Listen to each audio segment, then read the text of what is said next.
Thank you for joining us today in our discourse on the authoritarian threat to democracy.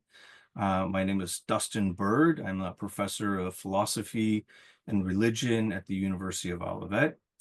And today I have with me Dr. Rudolf J. Siebert, and we're going to be discussing what is going on in the world today, especially in the Western world, as it comes to democracy by authoritarian movements. So the Western world is today experiencing an unprecedented challenge to democracy.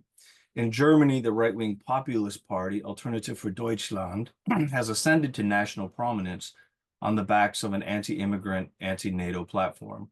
Marine Le Pen's national rally nearly won power in France, promising the remigration of immigrants.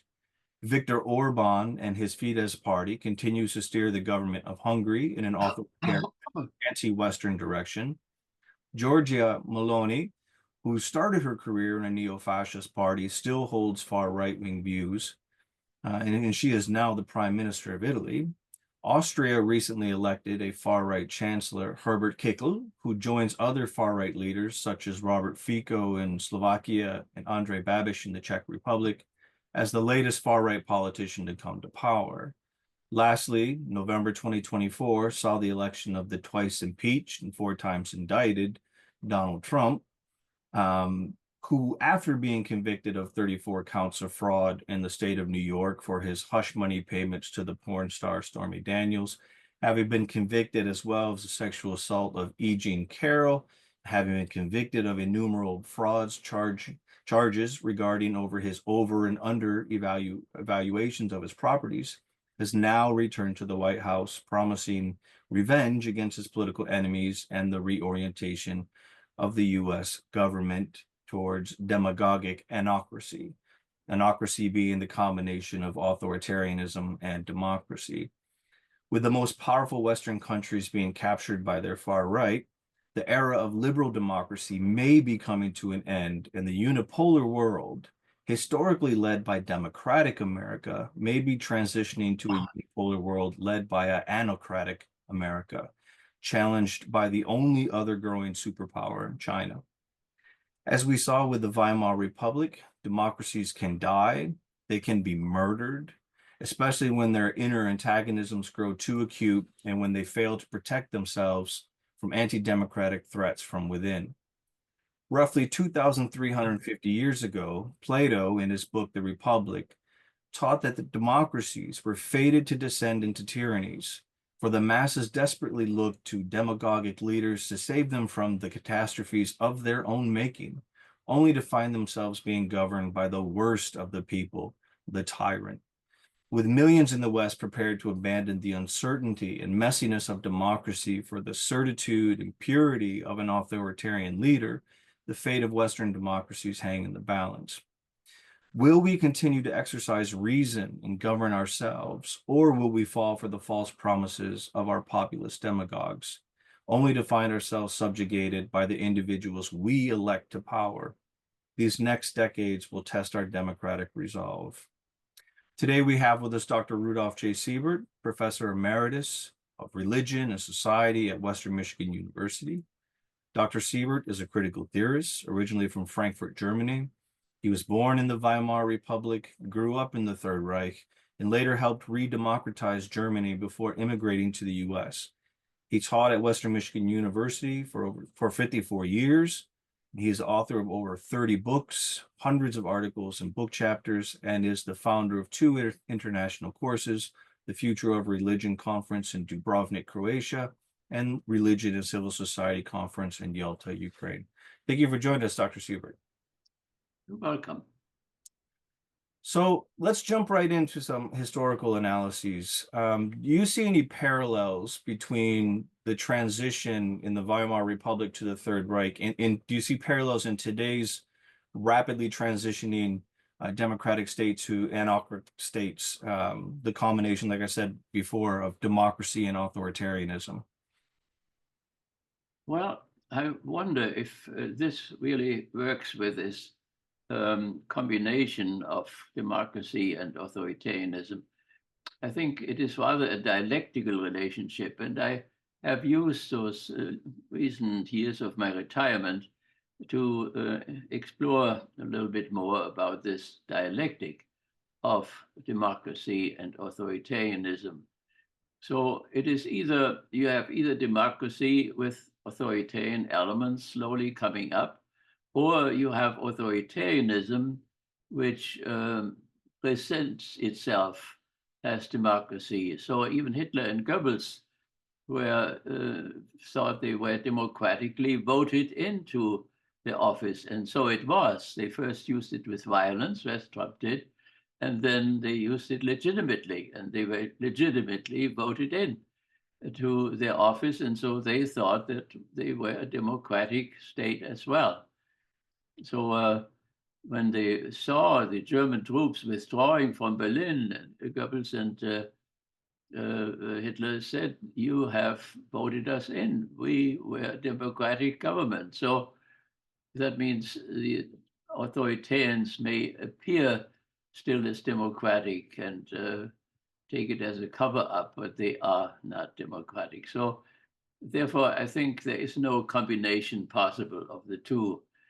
It is rather an antagonistic relationship, a dialectical relationship. And at a certain point, democracies can return to authoritarianism, or authoritarian regimes can be thrown over and are replaced by a democratic regime.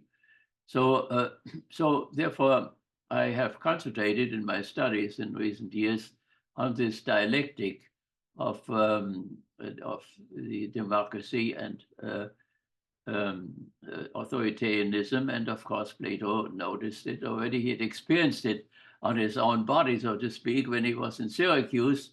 The tyrant of Syracuse wanted to sell him on the slave market. So he was almost sold on the slave market. So he knew what tyranny, what it meant. He tried to transform the tyranny into a democracy, but he failed bitterly and risked his own life in the process. So therefore, I think we maybe should concentrate on this dialectic, which we are in the middle of it. I think our country has never been at this point where a majority voted for a transition to an authoritarian regime. And therefore, I think half of the nation is still in shock about this victory. And I think the other half doesn't really believe it, really, that they made it, and don't know exactly how they made it. So, and maybe that should be explored by later historians, how that happened to us. So, nevertheless, so my concern is that we are in such a transition at this moment, or that we have made the transition already, really, so that our title is a little bit anachronistic. I think we are already further than our title indicates, but it's a little careful title. So it still has a great element of hope in it. So nevertheless, that is where we are at this moment, and it is utterly confusing, I think, for both sides to see what has been happening to us, or what we made happen to us. Yeah, it appears that, especially with the Trump supporters, the Trump devotees, that, you know, if you look at what they're saying on social media, it's clear that they think they represent the democratic impulse, right? That somehow this authoritarianism is the means by which you restore democracy, because democracy has been hijacked by people who are on the outside. So racial minorities, Muslims, Jews, LGBTQ, right? The outsiders. So the real demos, the real core of the democracy is the Euro-Americans, especially Euro-American white males. And therefore, this authoritarian movement is restoration of democracy, when, of course, I think what you were saying is that that's just a facade. It is not democratic. Yeah, that is a great illusion. And I mean, Trump has not hidden it. He made it very clear that people don't have to vote anymore from now on, because they are well taken care of now. And we have to see how that unfolds itself. the most optimistic people are the Russians. The Russians believe that Trump is really a man of peace, and they obviously think that the Ukraine peace can be made and that Trump will declare this war as lost and will start out with a lost war. Now, for him, that is not an easy thing to do. He can push it all on Biden, and maybe rightly so to some extent, but he still would start out with another lost war, and those lost wars are very often a cause for democracies to end. Yeah, and recently, in fact, just a couple of days ago, Alexander Dugin, the Russian fascist philosopher, was arguing that Donald Trump needs to simply declare himself the new emperor of the United States, and that would be good for Russia if they were dealing with an emperor of the United States. And then, of course, he wants Putin to declare himself an emperor as well. Right. So he wants to have another Putin for us too. Yeah. Yeah, yeah. And you know, to a certain extent, psychologically, I think Donald Trump would be more than happy to be America's emperor, as long as he gets to play golf on the weekends. Yeah, as long as you know what it is. Right.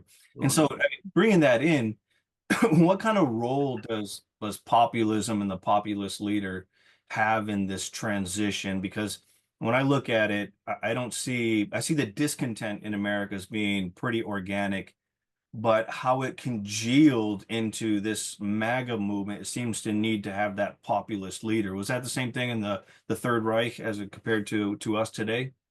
Yeah, I mean, there were a variety of those right-wing leaders, like we have it now too. And Hitler had to struggle himself up to the front of the whole process. And he did it by being different from others. The National Socialists had even the idea of nationalization of industry. Hitler had opponents, Röhm, who thought that industry should be nationalized, but Hitler was not of that type. He admired the great man in the economics, like he was the great man in politics. And so Henry Ford was that great man for him. He imitated Volkswagen, is really American, of American origin. He imitated this, and he called his first train America. He was very America friendly.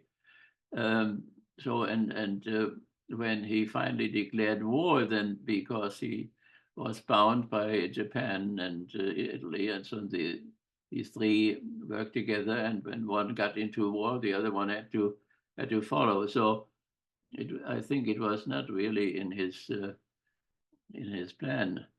So, and he tried a lot of things in order to, it has been overlooked, I think, the last 100 years, that he really tried to make peace, that he stopped all his tanks surrounding 150,000 British soldiers laying on the beach, helpless. He did not bomb them. He let them go home.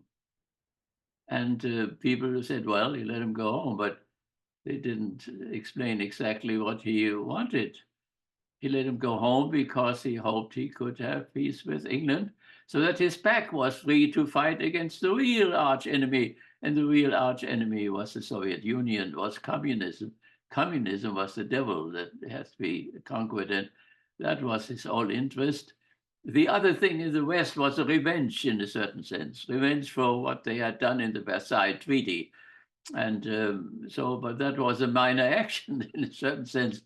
His real intent was not to conquer Britain, but to overcome communism. And Ford knew that, and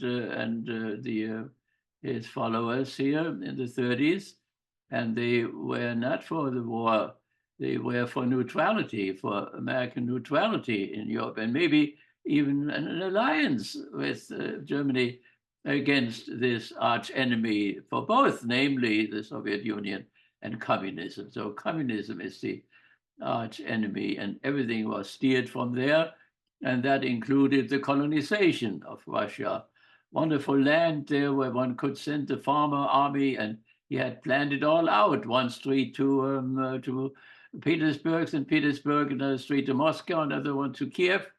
and then a network of German farmer soldiers, under whom then the Slavic population would do service, like a serfdom, and they would be treated well, they would be fed well.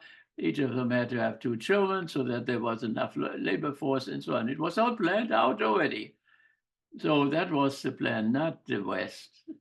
He wanted to make Europe great again, but for the price of the fall of the Soviet Union, the annihilation of communism, and that to the end. And we talked this morning, I talked with a friend about the Nazis suffering in the last years of the war from Kursk on Kursk, the tank battle, the backbone of this European fascist army was broken. And so that then started the Nazi suffering, and it was hell. And I was close to it because I was in an officer corps for anti-tank battalion, and Hitler was only 20 miles away from us, from where he led the Ardennes offensive. And I even had, as a young officer, had to give a speech about Hitler's life, and he was only 20 miles away. So then this unbelievable suffering that the arch enemy, whom he wanted to annihilate, surrounded him now in Berlin, and Goebbels and the rest of the government. And what an unbelievable nightmare.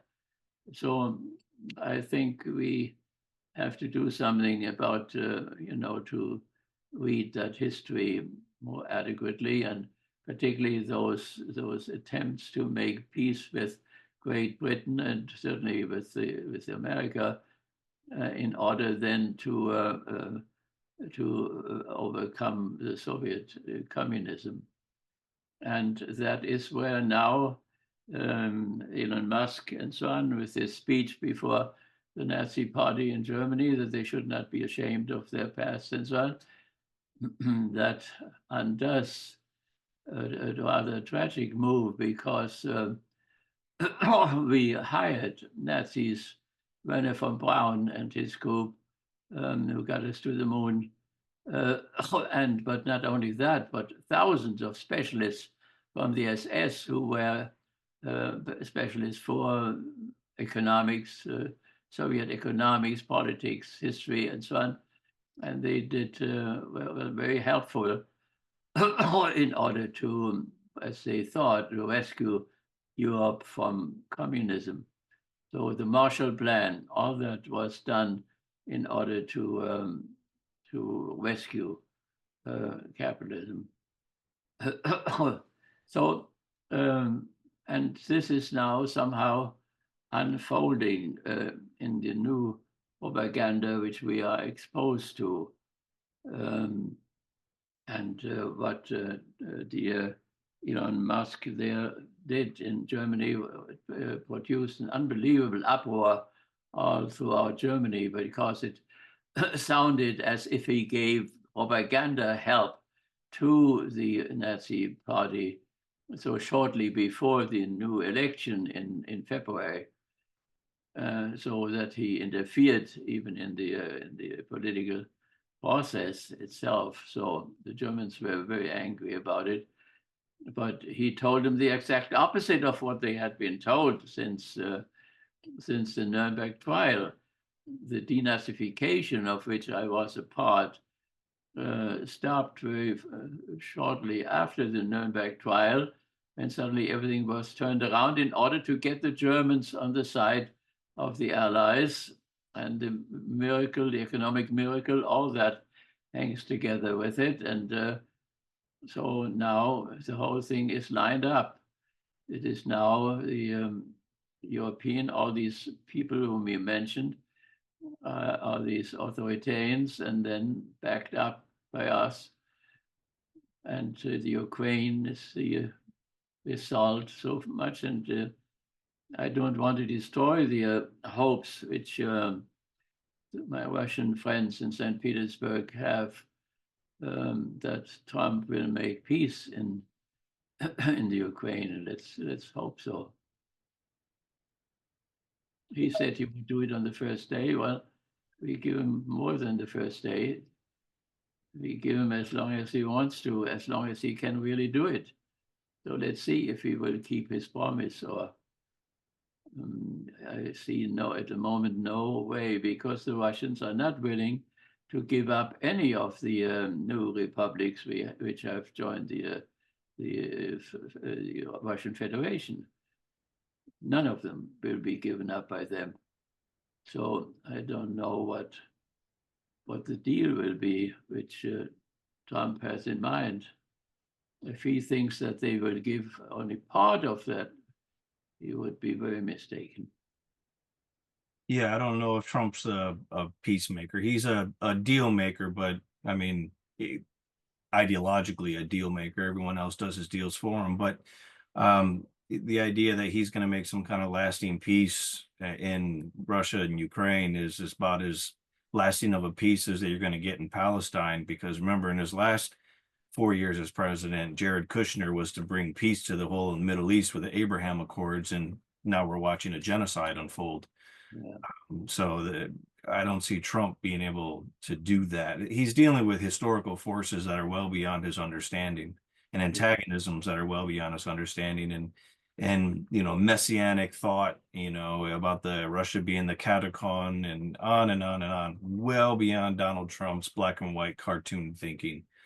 So, but I think, going back to what you were saying about what happened in the Third Reich, with populism, it always seems like the populists are able to do something like, they identify the antagonisms in society. They identify the great discontent of society, and then they promise a restoration, right? That some great historical injustice has been done to these innocent people. You're all victimized in society by these horrible critters, or these horrible people, and these horrible parasites, and on and on and on. And I am going to be the one that restores the empire in the case of Putin. You're going to restore or bring about the Third Reich in the case of Hitler. We're going to restore America to greatness in the case of Donald Trump. All of these strongmen, these authoritarian strongmen, all promise all these things, but yet history shows us that they usually fail to deliver, or they overpromise and then it collapses. Do you see the same type of thing? Yeah, so there are definitely similarities between what happened 100 years ago in Germany and Europe and what is happening now. So that one tries first with violence and it doesn't work, and then one tries it legitimately and it then works. And so then you have, it was the Catholic Center Party which gave Hitler the emergency laws, which made him legitimately into a dictator. That was part of the bourgeois constitution in case of crisis. So, and so it was all legitimate. And we have that again now. We have Trump came in finally after all the crimes he committed. He came into power legitimately now. And he thinks that he got this great mandate now to do all that in the name of the people who have voted him in. So on the surface, it all seems to legitimate, but it is really, and that is the horrible truth, it is really a transition from a democratic America into an authoritarian America.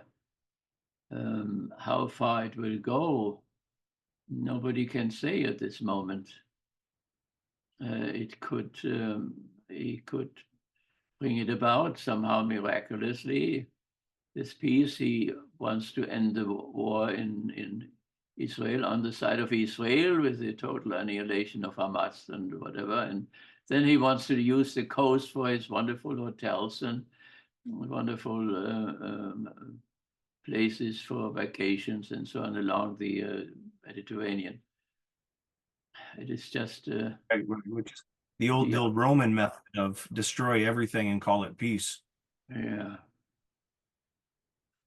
Right. So yeah, that is what is coming, but it is a matter from hour to hour, what he will do. And it is some of his power that one cannot easily predict him, because he comes up with, and since he has no real philosophy as such, no system, he has no Mein Kampf like Hitler, a book in which he would theoretically undermine everything, support everything by a gigantic theory or whatever.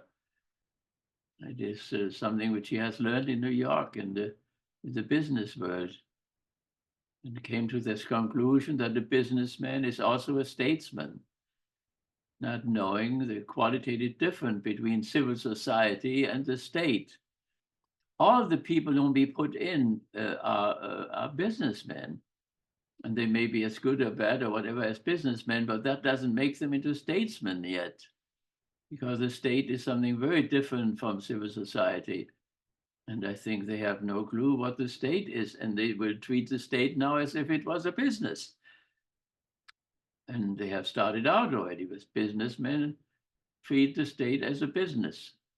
And they come in now because they have sensed that capitalism is in deep trouble because of the unbelievable depth between the classes, between the small group of the owners and the masses of the people who think they own something, but nothing of any overwhelming worth. So that crisis, that antagonism in our society, which appears in all these many divisions,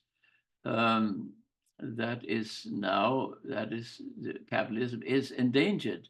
Therefore, you see something unusual, that businessmen who usually stayed out of the political offices suddenly move into these offices, which are really strange for them, and now act as what they know best, namely business. So they treat now the state as a business, and I think the state will collapse under this type of treatment. The confusion is already, they take steps forward and then they take them backward again. They themselves are confused. They think they can do something. Next day they find out they cannot do that, and then they go back again where they were before. And utter confusion, and I do not know how that can be stabilized. So one has always the analogy, of course, what you had in Europe, even to that what religion, the role which religion plays. On one side, the Catholic bishops were for Trump because of the sex business there. So, but now suddenly they are afraid that he will treat the immigrants badly and inhumanly and so on. So it didn't take him long, just a few weeks, in order to know that what they have done was somewhat problematic. And so we had the same thing in Germany. The Center Party, purely Catholic party, gave him the emergency laws. And they thought they could control him somehow, or Hitler would not last very long, and so on. They had all these illusions about a movement, a fascist movement, which is born out of fear of what the Europeans did to all the others, the colonization of Asia and Africa and the Middle East and so on. It is a fear of that they will take revenge of what the white man has done to them. They don't think that all these people were the white man's burden, which they had to cultivate or whatever. They know very well what the white man, besides bringing some good things, but the horror they brought to all these areas from which they still suffer today. And so it is this fear of the revenge of the others who have been exploited and enslaved, what they will do when they come into power. So that is very elementary and deep going. And we have to see how this is playing out now.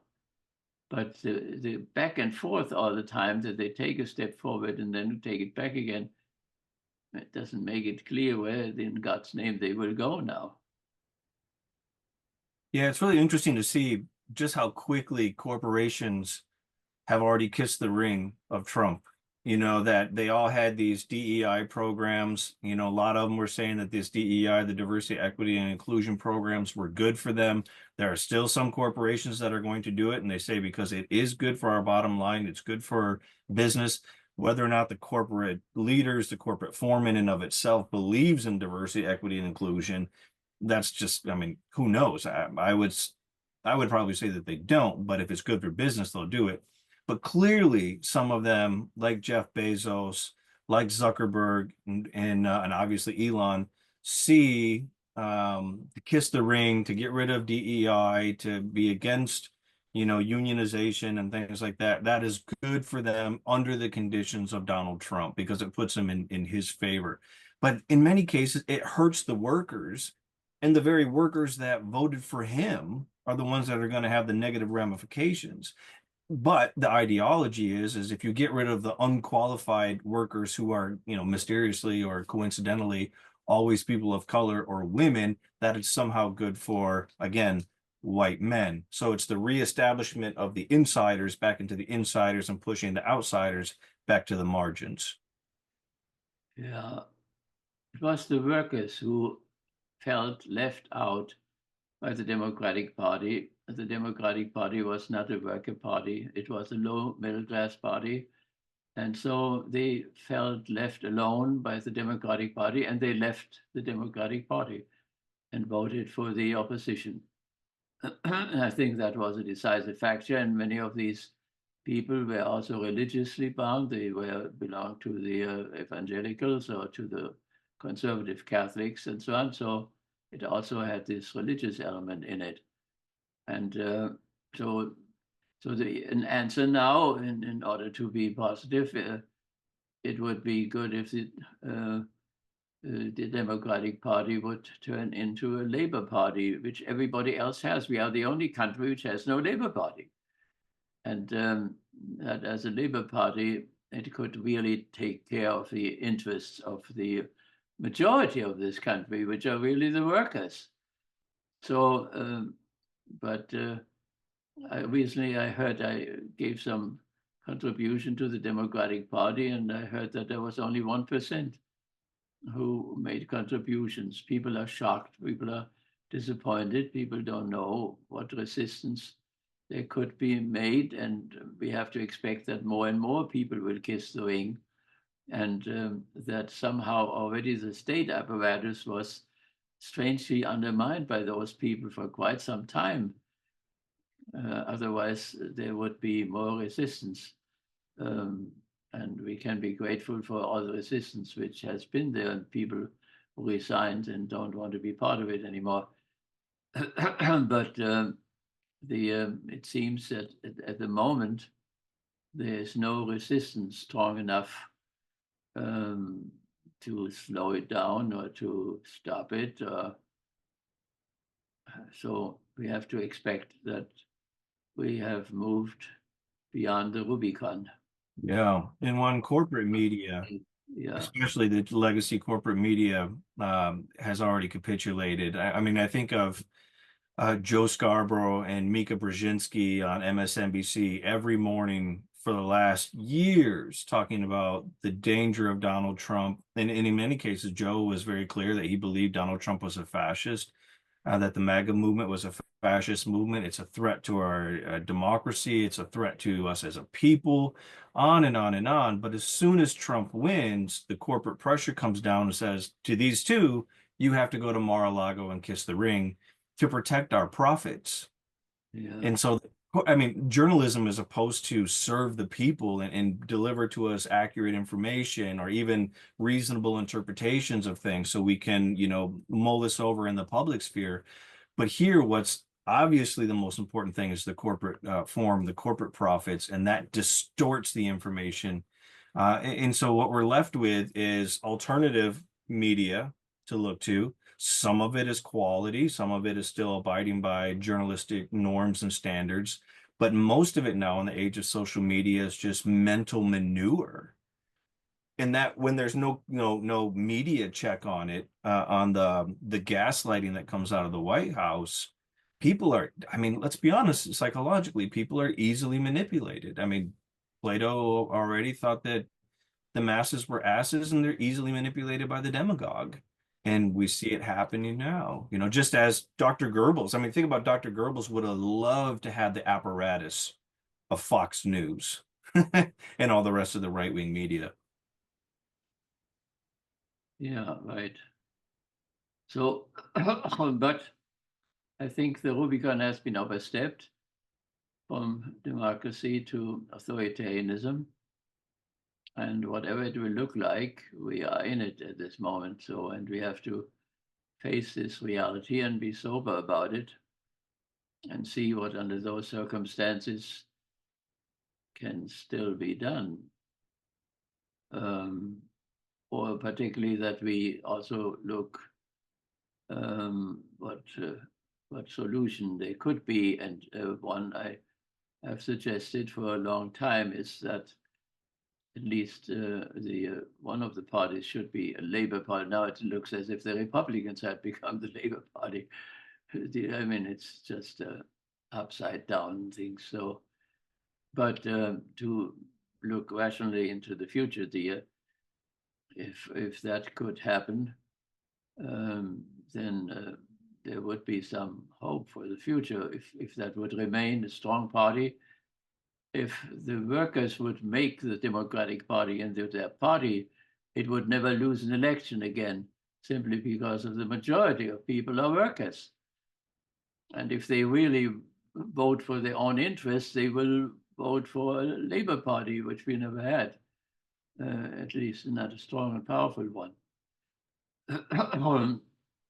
Well, and that gets into the issue of, especially in America, but now, in Europe as well, to a certain extent, the lack of thinking in terms of class, the lack of class consciousness, to the point where people are thinking more in terms of culture and cultural identity, and it's identity politics. So, in Germany, for instance, you hear the term Umvolkung, right? The unculturing or deculturalization of Germany. It's turning into just America, a melting pot of cultures, or Überfremdung, the over-foreignization of Germany. There's too many foreigners and we're losing who we are.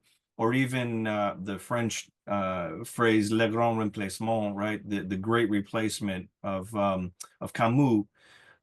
In this idea that native people, the folk, the carriers of the folkgeist or this people spirit are being replaced by other people. That is so powerful of an argument for so many people that they don't think in terms of class.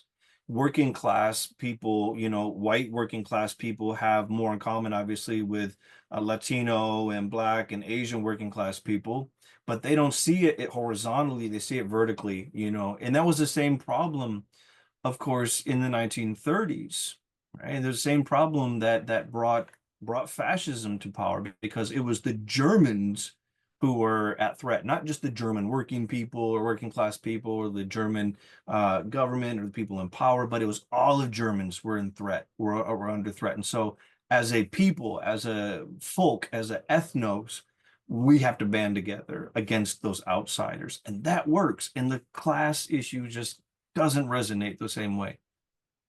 Right.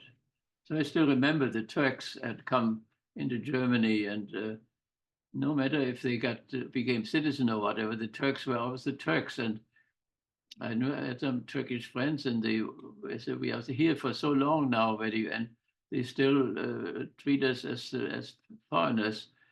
And but now it's much more than the Turks. The refugees have come from everywhere. And so the Germans see all these foreigners around them and say, what will happen to us now? And therefore, this upheaval against Elon Musk there in Germany, and it's the Germans are utterly confused in the whole thing, and they had this cheap oil and so on from Russia until the thing was blown up, but it was that cheap import, from Russia, which made the German miracle, really economic miracle, possible, which made Germany the superpower, economic superpower in Europe. And now, since this is cut off, the Germans are in a horrible, horrible situation, because now they have to buy that oil and so on for a much higher price, and that makes things very difficult for them. My heart is with them there in their present situation, and because of all what happened before. So we'll see what the February election will bring in Germany. It would be the Christian Democratic Union, to which I belonged when I was in Germany. I was on the left wing, and they were governing until recently, were replaced then by the Social Democrats, and the Social Democrats, the alliance fell apart, and so now they have a new election. We'll see. It is possible that the Christian Democrats will come back again as far as numbers are concerned, but it's also possible that this Nazi party will come to the foreground and will be a challenge. So we have to keep that question open.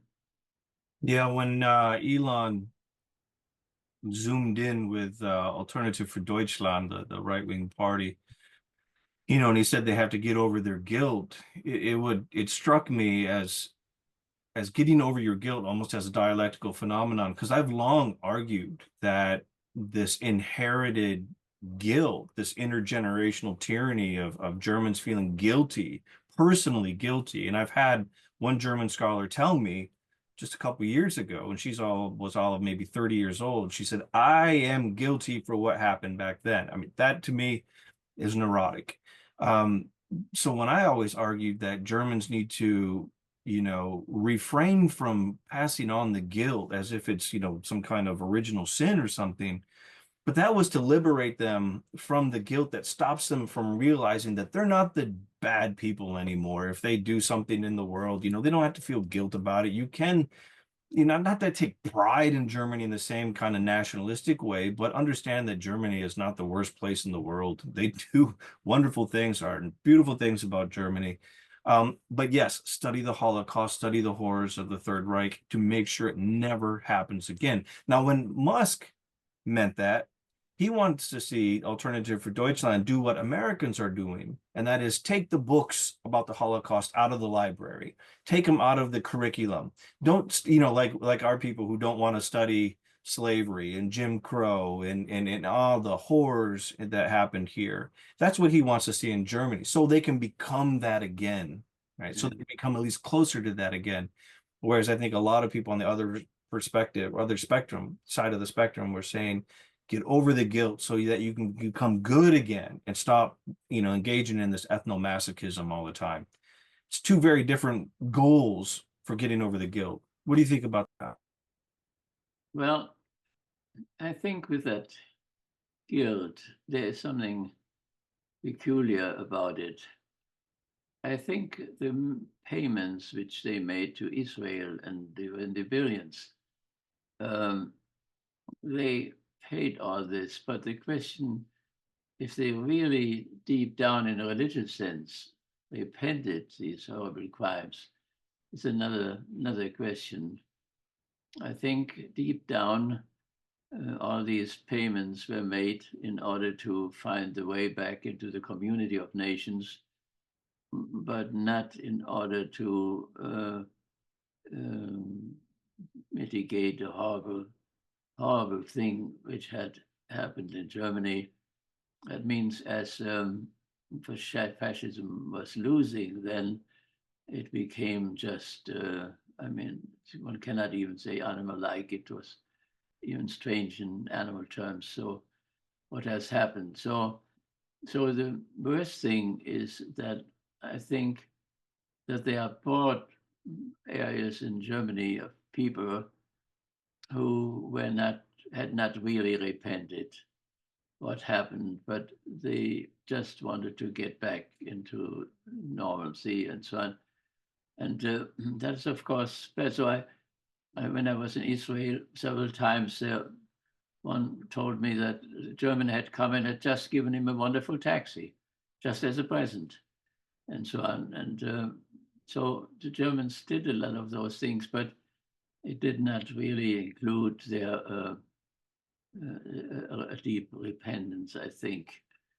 And so then when the Allies stopped this denazification process, the old Nazis simply became liberals and turned back into their government positions again.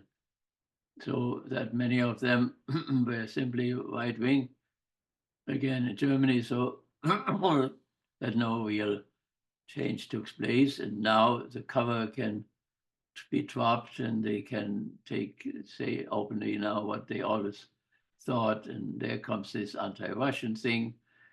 And there was always when I grew up, about the Russian steamroller, the idea that Russia will march in and conquer, and one had to do a preventive war because otherwise they would make a war later on. So one had to protect oneself and all this. I grew up with this whole stuff.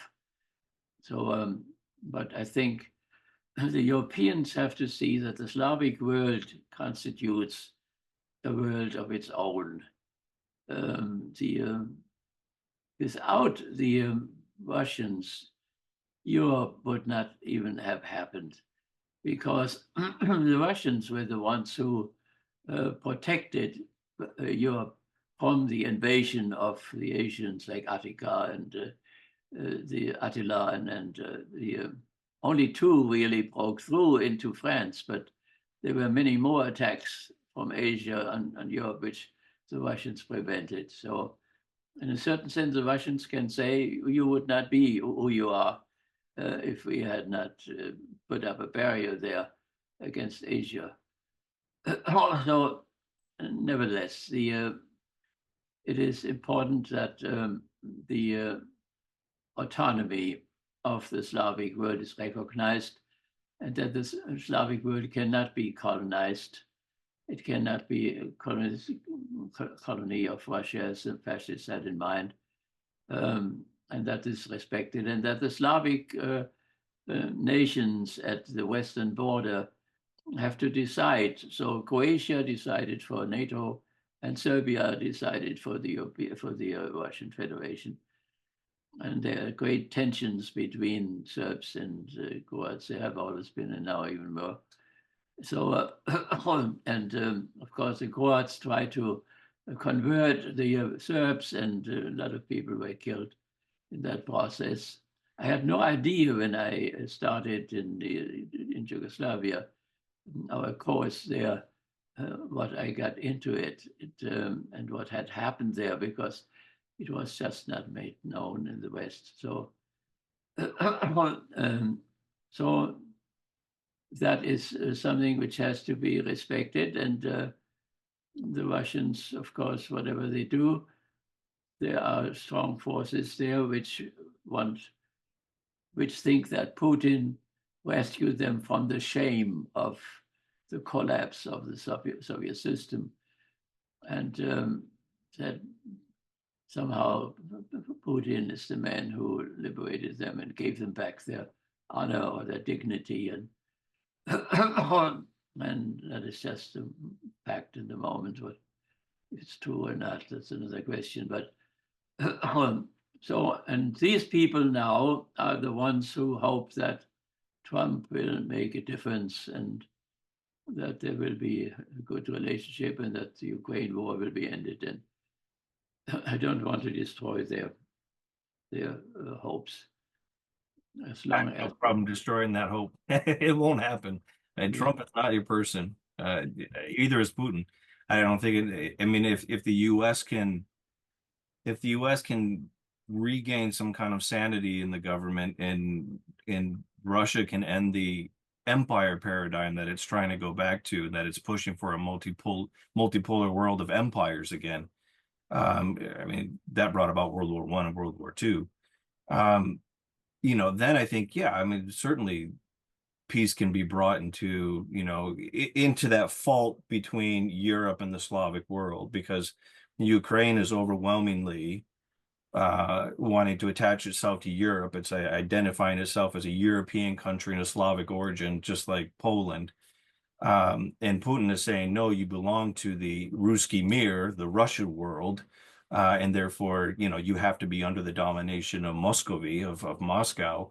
The Ukrainians are going to resist. They do not see a future in Russia. They see a future in Europe. I mean, and even those territories that are mostly destroyed, which were the majority Russian-speaking territories of Ukraine, I mean, even there in those new republics that no one recognizes except for Russia, even there, the desire to be part of Russia is very low. I mean, it's not high at all. And of the 30,000 people that were killed prior to the 2022 invasion, they were predominantly Russian-speaking Ukrainians who were resisting the idea of taking a whole big chunk of Ukraine, what Russia calls Novorussia, and integrating it back into the empire. I mean, it's not going to happen. Trump doesn't understand any of that. Trump is a business guy, right? I mean, he wants the glory of making some kind of deal with the Russians and with the Ukrainians, but it's not going to happen. He's, like I said before, he's dealing with historical forces well beyond his consciousness, well beyond his ability to understand. And even if there's a ceasefire, between the two, which is probably the best you're going to get at this point, it's not going to happen. But maybe Zelensky wants to trade those parts of the country, part of Ukraine, for NATO membership. I mean, Putin not too long ago said NATO membership is not the issue. The issue is reintegrating the former territories of the empire back into the empire. And so now that Finland and Sweden, they're all part of NATO, I mean, he says that's not the issue. This whole thing backfired on him, I think. So, and Trump is not going to rescue Putin. But Putin can make life horrible for Trump. He can make life horrible for Zelensky, and Trump can make life horrible for Zelensky. But I don't think Putin's or Trump's going to figure this one out at all, just as much as I don't think he's going to figure out Palestine. Like I said, the only way he's going to bring peace in Palestine is the old Roman way, and that is to, as he said, push everybody out of the Gaza Strip and basically colonize it. Which, I mean, remember that time when we were in Yalta and we were with the priest, the Russian Orthodox priest, and he basically said, how do we deal with the Palestinian issue, Palestinian-Israeli issue? He said, basically just let them kill each other off until there's none left. Yeah. I mean, that's, for me, that's not an answer, but I think Donald Trump would be just as happy with that as anything else. Right. Right. So we'll see what that will be the next step, which he has to take, because he promised it again and again that he will make peace in one day. And he must have had something in his mind when he said this. So let give him the chance to show what he can do. Yeah, if he can bring some kind of just peace, great. I just don't think it's likely at all. But you're right in the sense where you say that no one understands what he's going to do, because he has no political ideology, he has no political philosophy, nothing. He's just a ball of neuroses. So you never know what he's going to do. And so when he makes the threats, where he said to Putin, if you don't make a peace with Ukraine, then I'm going to go all in and give Ukraine every single weapon it wants and do the whole thing. Or, we could say to Zelensky, either you make a peace or I'm going to withdraw support, right?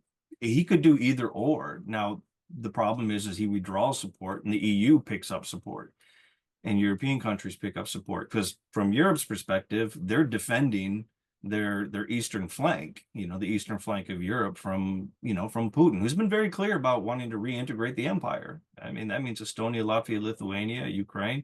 Belarus is already subjugated, essentially. And so Europe sees its necessity to defend itself, except for the right-wing parties in Europe, like Alternativ for Deutschland, like Marine Le Pen, like the Freedom Party in the Netherlands. They're all pro-Putin, the far-right parties, right? And that's one of the reasons why people like Alexander Dugin and others support them. You know, it weakens Europe's resolve and their unity, and, you know, divide et impera. Yeah. Just a reasonable man would think that when he makes that promise that he would make peace in one day in the Ukraine, that he had something in his mind which he would present there, you know. It's just, and the Russians seem to think that there's a chance. But I told him I don't see how that can be done. But maybe if somebody wants to do a miracle, okay, we'll see. Well, and that's part of the, you know, talking about the threat to democracy is part of the populist demagogic threat, is that, you know, the demagogic leader can do these miraculous things. You know, they can do all these things that no one else can do. I alone can fix it, Trump said, you know. So he has this magical power to fix things that seem intractable for everyone else. I mean, that helps get him elected. The fact that he, you know, survived an assassination attempt, now people believe that he has guardian angels protecting him all around. So he's chosen by God, as he says, the chosen one. And so, you know, populists and demagogues use that kind of rhetoric to get elected, but whether they can deliver on it, I mean, it's a whole nother question, right? I mean, and who he's putting in charge of the State Department and things like that. I mean, these are all just incompetent yes men, you know, who are loyal to him. And so they're not like they're really skilled people, at least in the leadership, the political appointees. Maybe in the what he calls the deep state they could, but his leadership that he's put in place are just incompetent, bumbling idiots without any kind of qualifications. So they're not going to be able to make any peace with Russia and Ukraine. So it's I mean, they may not be incompetent. They are competent businessmen, but what is needed is a competent statesman. correct. Yeah. And like Roosevelt was a competent statesman. So we are somehow have run out of them, but that's what would be needed at the moment too. And of course, people like Kissinger, who at least knew something, are gone too. So there is a certain lack of knowledge at present. So they celebrated Kissinger in China and they celebrated him in Russia. They didn't celebrate him so much here. Kissinger was a very enlightened person when he lived in Germany. And then he went to the other side, to Nixon, because he wanted to make history. So he did make history in a certain sense.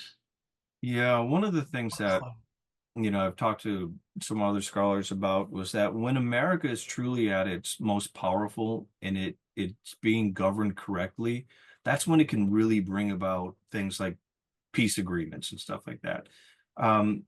And I think we get confused by the facade of powerful and of the powerful and of strength and things like this with Donald Trump, because that's his facade, right? I mean, no one in the world thinks he's a powerful person. They know America is. They know he's in a powerful office. They know he has an immense amount of power through that office. But he, in and of himself, is not very powerful. I mean, he's a very weak, highly compromised human being. And so his only power is in his unpredictability. And unpredictability is deeply problematic in when you're dealing with international relations, because you never know where the hell he's going to come from, right? What position he's going to take. You know, I mean, look, today is the 1st of February. So now we have tariffs on Canada and Mexico. You know, what are you going to do with this guy? You know, but at the same time, you know, his not genius, but his Machiavellianism is the ability to identify the discontent in the country and use it for his own purposes. And that's what makes him an effective Machiavellian. It doesn't make him a good statesman, though. I think you're right. Yeah. Well, the situation is that Hitler promised to make Europe great again, and he sent it into retirement. So, and what came out of the Second World War was the retirement of Europe, and that the Slavic world and the American world went to the foreground because they were the forces which conquered fascism. And so these two share this responsibility now. If they will do it in a violent way, it may mean the end of the old Western civilization in the West. There's BRICS coming up too. So therefore, we have to find a way with the Slavic world, which reaches up to the Pacific on the other side. So, and we have to somehow find a way to unite the Americas, because only together can they really compete with the rest of the world. So, but how he does it now, that he wants to take Canada in or Greenland or whatever, that cannot be the way how this union will come about. But border alliance and South America cannot, Latin America cannot simply be a colony of the North. They have to be respected in their own rights and so on. So that there is this need for a reunion of the American world versus the Slavic world. And so then that is the task now, to do this competition between the American European world on one side and the Slavic world, and that they get along in a positive competition. Who has a longer life expectancy? Who has a better education? Who has less slums? Who can overcome the class difference and so on? And that class is not replaced by race, but that class is taken seriously. It is a much more important factor than race is. So then, and that is a class issue, and that means, of course, the future of capitalism. And that is really what is at stake. The real purpose of all these fascist parties is to rescue capitalism. And that is why they are paid, and that's why we have this alliance now, and that is why the businessmen went suddenly into politics, because the danger for the capitalist system, the abyss between the classes, has become so deep as it was never before. I think the role of religion, especially Christianity, is in this whole thing, because like in the Russian context, you have the symphonic relationship between the Russian Orthodox Church and the state. They interpenetrate, they reinforce each other. One helps deliver believers to the rule of the government. The other one makes sure that the church is being sponsored by the government. That's the symphonic old Byzantine relationship in the Russian Orthodox. In America now, you have so many evangelicals, which is outside of the Catholics, the largest collection of denominations, if you will, in America, supporting a really right-wing authoritarian regime, by and large, not all evangelicals, but by and large. And then in Europe, you have, a very weak Protestant churches, and the Catholic Church is also very weak within Europe as well. So what is the role of these different religious denominations in bringing about greater reconciliation instead of greater antagonism, or at least maybe we should say greater democratization of the Northern Hemisphere, as opposed to greater authoritarianization of the Northern Hemisphere? Well, in Europe, we had the Lateran Treaty and the Reichskonkordat between Hitler and the Vatican, and Mussolini and the Vatican, and so on. So, and the reason behind that was that the church thought that fascism would protect them against communism. Even in the last days of the war, my pastor would still say, the only man who can rescue us from communism is Hitler, in spite of the fact that he had suffered under Hitler all these 12 years and so on. So that was the strong motivator. Communism And because fascism fought communism, they were for fascism. But then shortly afterwards, they recognized that in an encyclical letter that fascism is pagan, that it is not Christian, and so on. So, and we have something similar here. The Eternal Word, a powerful Catholic news organization, they were for, of course, for Trump. I mean, they, in a hidden and not so hidden way, they made it clear for month and month and month who the Catholics were to vote for against the Pope and against the Pope's warnings and so on.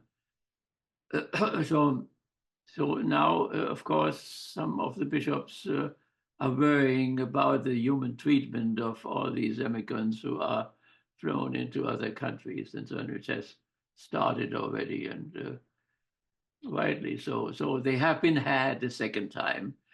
So what the popes did then, after they concluded the two treaties with the fascists, they then, of course, were against it now, but nobody listened anymore. They had fulfilled their purpose, and they were not needed anymore. And so it is now, they have done their job. They brought Trump in. They helped massively to bring Trump in. And now, whatever they do now doesn't matter. He's in now. That is the main issue. They may be as critical as they want to. So religion is a football for politicians, which they use for their own purposes. It's not meant seriously.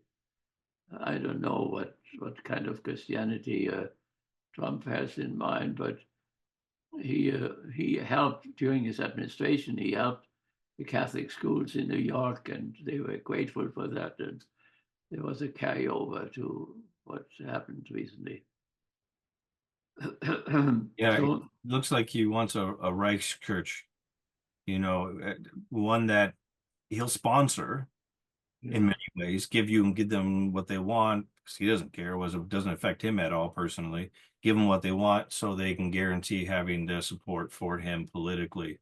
You have much the same thing in Russia today or in the Third Reich and whatnot. it's very sad what happens to religion in this whole game. Absolutely. I think you're right. When I watch EWTN every now and then too, and it's like, how do you reconcile the ethos of Jesus of Nazareth and Saint Francis with Donald Trump? Like, those seem absolutely irreconcilable, and yet somehow those who would say that we want to live within the model, if you will, of Jesus of Nazareth and Saint Francis, we're going to support Donald Trump, who seems to be someone who embodies every single one of the 7 deadly sins damn near every day. Like, how does that work? Well, it's contractual. You support me and I'll support you and give you what you want. They don't actually need a true believer in anything that they have. Because he doesn't. All the reports from people around him always said that he makes fun of religious people because they're so stupid, and they do these dumb things all the time. So he has nothing but contempt for him. But as long as they support him, he's more than willing to give them what they want. In this case, judges and Supreme Court judges, so they can overturn abortion and things like this. So it's contractual, transactional. What we call Christian nationalists play an important role in this, and they appear in many different forms and became very powerful, in the years before the election. And they have their own ideas about Christianity, and obviously gained a lot of following in the country and had a lot to do with the victory of Trump. Second one, that's the first one already, the second one. So from the mainstream churches, that would probably be a heretical movement, but they don't care what they are. They're a very powerful movement. Yeah, I think we can see real clearly in this second term of Donald Trump who's will be following the Reichskirch movement and who's going to be following the confessing church movement. Like that line has been drawn again. We should talk about that maybe the next time. I think so. Yeah. What role such a church could play. Hmm. And the next time, maybe in 4 weeks, we will know more of what the Trump administration will do. And hopefully no more planes will fall out of the sky in the meantime. That was such a horrible God forbid. event. So, Yeah. well, that's about all the time we have for today. So, Rudy, so thank you so much for joining me and discussing this very important issue. We've got a lot of work on our hands as scholars on these issues to understand them, to analyze them, think about them, to teach about them, and also to resist the authoritarianism that's coming our way. So, thank you so much. We were right. Thanks be to God in our teachings through the years, and we don't have to correct ourselves in the moment. It really happened as we were afraid it could happen. And I think we should continue to proceed as we did in order to enlighten as many people as we can about what is really happening.